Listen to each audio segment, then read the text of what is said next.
Alright, so we got this full moon in Pisces. So it's kind of like bringing heavy influences for a few days for all zodiac signs, and of course, especially Pisces and Virgos, and of course, most importantly, the mutable signs, which is Gemini and Sagittarius. Now, Gemini and Sagittarius, you guys will be basically going to learn the aspects when it comes to your status, 10th house, and of course, your home and family, privacy and comfortability, 4th house. Now, Pisces, you guys are basically going to go into oppositions, which will basically be affecting your 7th house.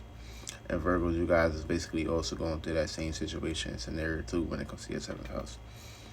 We also, during the full moon phase, this is the time where you want to pretty much start releasing what no longer serves you, especially if it's holding you back or putting you into situations of, unbalance. You want to make sure you're balanced. You want to make sure you're light as a feather when it comes to the full moon.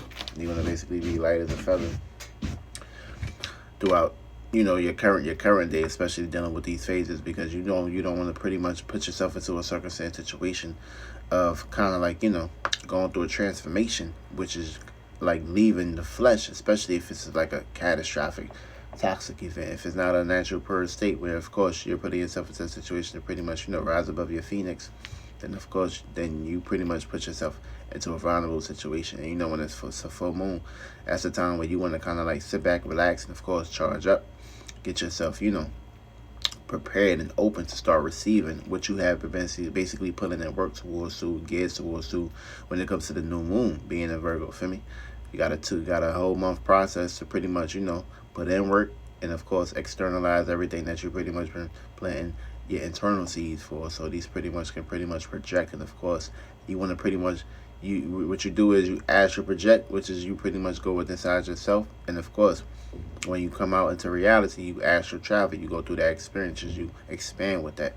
And of course you want to pretty much always travel in the area and location where it's geared towards you, not a location and scenario where it's ungeared towards you, because you're pretty much in a circumstance situation of needing to pretty much use the stars to pretty much be your star, who you are, and of course present yourself, go out there and of course express yourself, be who you are, be yourself, and of course everything will pretty much fall up into your lap right there in that perspective. You never want to pretty much beat around the bush or waste time. I mean, when it's a new moon, it's the time to pretty much put in work. You don't want to be putting in work when it's a full moon.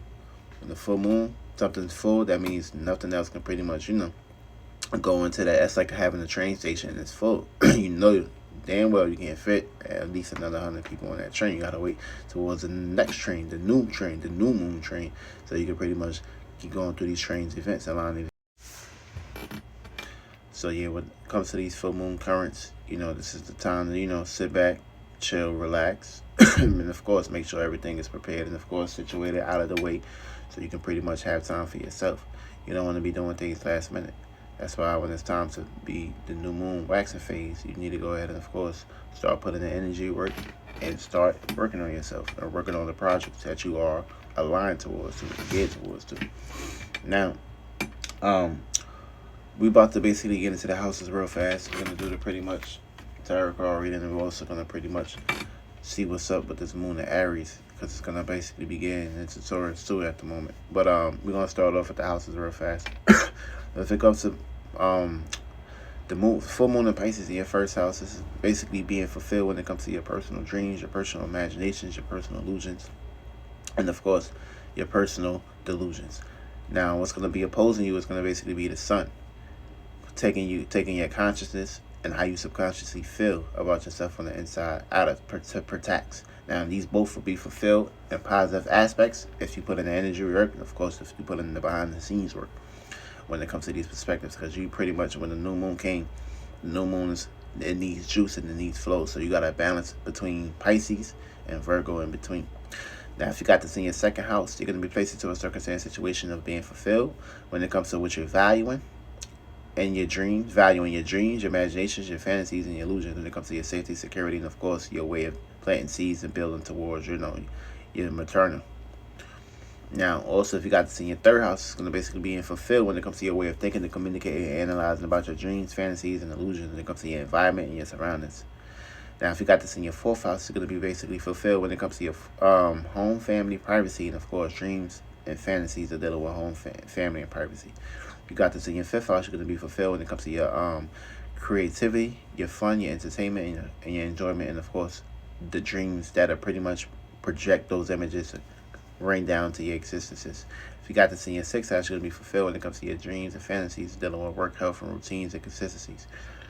You got to see your 7th house, you're going to be fulfilled when it comes to your dreams and imaginations and dealing with relationships and compromisationships. You got to see your 8th house, you're going to be fulfilled when it comes to your deep desires and your dreams and your imaginations and your secret agendas. You got to see your 9th house, you're going to be fulfilled when it comes to your dreams, faiths, beliefs, and imaginations predicated towards experiences and travel and, of course, looking at the bigger picture. If you got to see your 10th house, you'll be fulfilled when it comes to your dreams and imaginations and dealing with your status, career goals, business, and reputation.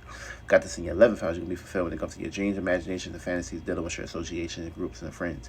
Got to see your 12th house, you'll be highly fulfilled when it comes to your dreams, imaginations, your subconscious, and of course, your way of helping others.